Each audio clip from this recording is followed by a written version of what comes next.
Dans le petit village de Yellow Valley, où les rues s'enroulaient autour d'une place centrale ornée d'une vieille bibliothèque, vivait Jacqueline, une jeune fille aux rêves aussi vastes que l'univers. Depuis son plus jeune âge, elle passait des heures à dévorer des livres sur l'espace, les étoiles et les explorations spatiales. Sa passion pour l'inconnu et l'infinité du cosmos la poussait à rêver d'aventures au-delà des limites de la Terre. Jacqueline travaillait dans la bibliothèque de son village, entourée de livres qui lui offraient des fenêtres sur d'autres mondes. Elle aidait les villageois avec un sourire, mais son esprit était souvent ailleurs, parmi les étoiles. Un jour, elle découvrit un vieux livre caché au fond d'une étagère, Les pionniers de l'espace, racontant l'histoire de femmes qui avaient brisé les barrières pour explorer l'univers. Inspirée, Jacqueline décida que son rêve n'était pas seulement un fantasme, mais un objectif atteignable. Elle commença à s'informer sur les voies pour intégrer la NASA, étudiant la physique, l'astronomie et l'ingénierie spatiale avec acharnement. Malgré les moqueries de certains et le manque de soutien de sa famille, qui ne voyaient pas l'intérêt de quitter leur village tranquille, Jacqueline persévéra. Elle participa à des concours scientifiques, gagna des bourses d'études, et finit par intégrer une prestigieuse université pour poursuivre ses études dans l'aérospatiale.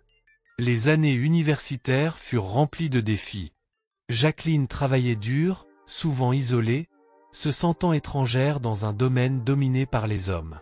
Elle dut faire face à des discriminations et à des doutes sur sa place dans ce monde. Mais chaque fois, elle se rappelait les mots du vieux livre, « Le ciel n'a pas de genre ». Sa passion et son détermination la poussaient à avancer. Après avoir obtenu son diplôme avec les honneurs, Jacqueline postula pour la NASA. Après des mois d'attente angoissée, elle reçut enfin la nouvelle tant attendue. Elle avait été sélectionnée pour devenir astronaute. Son rêve d'enfance devenait réalité. Les années d'entraînement à la NASA furent encore plus exigeantes que tout ce qu'elle avait connu jusqu'alors. Elle apprit à vivre et à travailler dans des conditions extrêmes, à maîtriser des technologies de pointe, et à faire face à des situations de crise. Mais Jacqueline avait développé une résilience et une force intérieure qui la rendaient capable de surmonter tous les obstacles.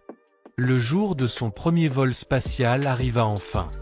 Jacqueline se tenait dans la capsule, entourée par l'équipe qui l'avait soutenue tout au long de son parcours.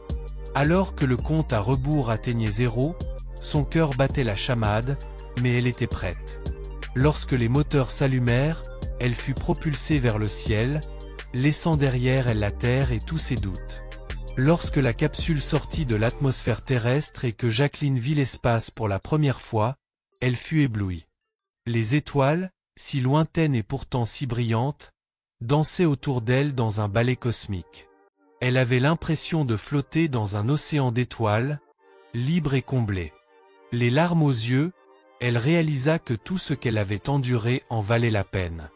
Elle n'était plus seulement une jeune fille d'un petit village, mais une exploratrice de l'univers, prête à découvrir ce que l'espace avait à offrir.